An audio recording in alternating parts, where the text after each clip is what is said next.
Hey everyone, and welcome back to my channel, What the Beck. I've been gone for a while, and I figured why not come back with some cool crochet tips and hacks that I use to make my work look more professional and make it just a little bit easier to work. So I have 7 tips today, and I might make more. If you like this kind of video, just leave me a comment and tell me to make more. But these are things that I use in all of my work: hats, scarves, blankets, plushies, that I make for my crochet business. So let's get started. For this whole video, you only need yarn, a crochet hook, and a yarn needle. You can get ones with bigger eyes that are easier to use, but I'm comfortable with this one. And we will be using that later. So the first hack is to finish off a granny square in the corner. Granny squares are pretty much the quintessential crochet item. They're like the #1 thing that I see on TV shows that people say is knitted. That's not, and it's very clearly crocheted because this pattern is iconic to the craft of crochet. And as you can see, I've done 2 rounds here. I have a project going where I do granny squares with 2 rounds. And I'm at the corner here, and I want the square to end. Now, normally you might be told to chain 2 and then slip stitch into the top of this chain here, like so. But as you can see, your string will end up coming out of this area here instead of the exact corner. And this can be fine if you're sewing your squares together later. It doesn't really matter. But if you're doing the join as you go method, or if you just would rather have it come out of the corner so you can sew it to something else, what you may want to do is chain 1 and then insert your hook here and do a single crochet. Then when you finish off your work, like so, the string comes out of the exact corner. I also do this on the previous rounds. I don't know if you can see, but this bit is a little bit chunkier than this one. There's a single crochet underneath of these, and that way the corner stays in the corner the whole time. And again, you won't have any problem working over it. You can work over it the same way you normally would for a chain, except there's just a single crochet in there. And I use this one not super often because I don't usually make a ton of granny square projects, but when I do, I really like to use this method. The next hack that I have is really, really helpful for plushies, but also other things like granny squares, and it's called the magic ring.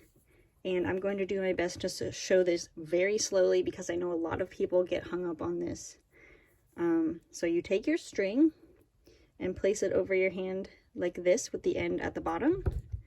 Wrap it under and up around 2 fingers and then hold it in place as best as you can. Something like this, so you can hold the top string with your thumb and the bottom string with your pinky. And then you put your hook underneath this string, turn and grab this one, pull it under, and then turn the hook towards you. Move it forward, pick up this string, and pull it through. And then you have your magic ring. These strings are a little twisted. I find that that doesn't affect anything, and you can leave them like that. At this point, you have a really big loop because that's how you tightened it, but you can just pull on this string until it fits your hook. And then you can start with whatever project you're doing. For plushies, I usually use single crochet, so I would just go into the hook and hold it with my finger like this to put some tension on it. Grab this and pull through, like so. And then I would continue to make single crochets in the loop. Whoops, I keep hooking on the wrong string. Until I have as many as I want. And I'm going to go for 6 because a lot of my patterns use a base count of 6. Okay, 1, 2, 3, 4, 5. We have 5. Do 6. And then once you have the number of stitches you want on the string, you just grab this one and pull it, and it's closed. And then you can continue working. I've done a bit more work here, and as you can see there is a hole here, but the nice thing about magic rings is you can just pull on the drawstring again and then tie it in, and you won't have a hole in the center of your work. So the next hack is going to be how to do color work really cleanly. It is possible to do color work like so, where you would make a pink stitch, right? And then you want to use green. So you put your hook in, pull up a green loop, and then finish off the stitch with green. And then you could continue working like that, switching to pink. I'll go under, grab the pink, and then pull it through. But as you can see, it's kind of crooked. So the green stitch is here, but the top of it is pink, and the pink stitch is here, but the top of it is green. You may want to do that, but if you want it to look a little cleaner, what I suggest is go in with your hook, grab the color of the stitch that you want, and then think about what color the next stitch is going to be. For me, the next stitch is going to be green, so I want the top of it to be green. So I will use the green stitch to finish off the previous single crochet, and then for the next one, I want it to be green, right? So I go in, pick up green, but what color do I want the next one to be? Pink. So I will grab the pink string and pull it up like so.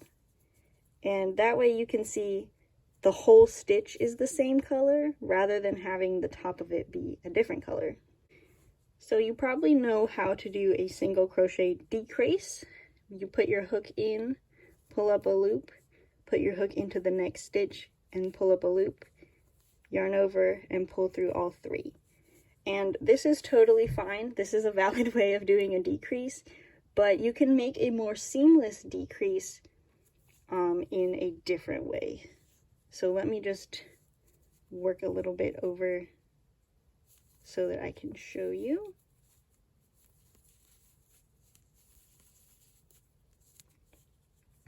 Okay, so here is our previous decrease right here. You can kind of see that it's made up of two V's. There's one right here and one kind of slanted over here. Now, you can make a much more professional looking and seamless stitch by doing this. Put your hook through the front loop of the next stitch, then make sure the hook catches it and pull down a little bit, go over and through the front loop of the second stitch. Then you can yarn over and pull through. This can be a little tricky, so you want to make sure to go slowly. And then yarn over and pull through too. This looks like a regular crochet or single crochet stitch, and this second stitch is kind of hidden behind the loop of this first one. So if you continued working in the round, it would just look like one single crochet, but it actually decreases. So where there was two, there's now one.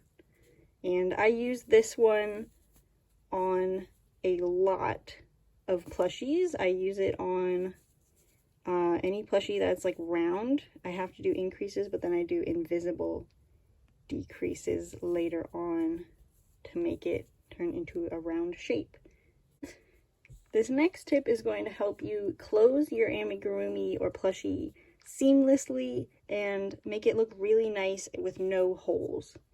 So as you can see here, I have 6 stitches, 1, 2, 3, 4, 5, 6, and this is where my pattern ends. So I'm going to pull my hook up and cut the string where there is only one. Don't cut either of these because you might cut the wrong one and make the end super short, and that would suck. So now that I have my end, I'm going to thread it onto my needle, like so. And then we're going to basically make a drawstring. So you take your needle. This piece here is actually the previous stitch. As you can see, I've already stitched into it, so I'm going to skip that. But going from the inside out, like this, you would put your needle under the outside loop, push it through, bring your needle back to the center, and go through the next stitch to the next one. So this is our third one. You might want to keep count. Fourth one, fifth, whoops, and the sixth one. Now we have our yarn stitched through. What you want to do is kind of push everything into the center and hold it there with your thumb, and then pull. And I'm going to take my thumb off so you can see what's happening, but it kind of makes it tighter, and then there's no hole. And then what I suggest doing next is take your needle and go down immediately where it's coming out to another point in the plush to make it secure, and then find what row you're on and go underneath that row to actually weave in the tail end, like so. And then you probably want to go in for maybe about an inch of, I guess, tail hiding. And then I usually put it in and make it come out like the opposite side, and then cut it off. And then you can see with the combination of the magic circle on the bottom and this drawstring at the top, there are no big holes in this little ball. The next thing I want to show you is the standing double crochet, and this is super helpful when making hats to give them a more seamless appearance. So even if you did a chain 2, there's a standing double crochet right here if you want to get a look at it. But if you did a chain 2, you can put your hook in and slip stitch this closed, and then what I like to do is just pull it super tight just to make it secure. But then to make your standing double crochet at the beginning of your row, you want to pull your hook until the yarn is about as tall as a double crochet. And for me, I have a reference here. I can see how tall it is. Then you want to put your finger on it to hold it down and turn your hook, go behind the stitch. Make sure you're still holding that on there. Then you're going to grab the yarn and pull it around like so. Put it into the stitch, grab the yarn, pull it through, and then continue with making a double crochet as you normally would. And then you have a standing double crochet. And I'll show you what it looks like on the difference between a chain 2 and a double crochet. The chain 2 is fairly noticeable in this sea of double crochets. As you can see, this one kind of blends in better than this chain 2 would. And it's mainly because of this bar here and this bar here, which is what you get by pulling the yarn up and doing that. So I will do it one more time just so you can see. We're at the beginning of the round. Pull it up to the height of a double crochet, hold it down, twist around, grab, pull it around, hook into the stitch, pull up a loop, and then finish like a regular double crochet. Then you can just keep on going. The next tip is how to finish off work in the round. So this is really helpful for top-down hats or anything that's kind of like a tube shape. So maybe a cowl, or I'm not sure what else is a tube, but this is a helpful tip that I use a lot on hats. So I finished my round here, and when I join while I'm still working, I just showed you that I do a slip stitch and I make it really tight. And you can do that, and it does make only one really tiny knot, and then you can weave in your end. But the way that I usually do this, let me just restore this stitch, is I usually just pull up the loop and cut it free. Then I thread this onto my needle like so. And then what I can do is kind of make like a secret stitch maybe, or like a hidden stitch, where I go through the 2 loops of the next stitch at the beginning of the round, like so. Go through them, and then make sure there's a little bit of looseness here. Go back into the center of the V of the other one. And that kind of makes like a seamless transition at the top, but there's no stitch attached to it. And then when you go to weave in your ends, it will basically become seamless, like so. And mine is a little short because this one is kind of stretched out from all the messing I did with it. But yeah, then you can just weave your end in. Make sure the tension doesn't pull on it too much. But yeah, then you get this really professional looking seam on the outside of your hat or cowl or what have you. So that was all I had for you today.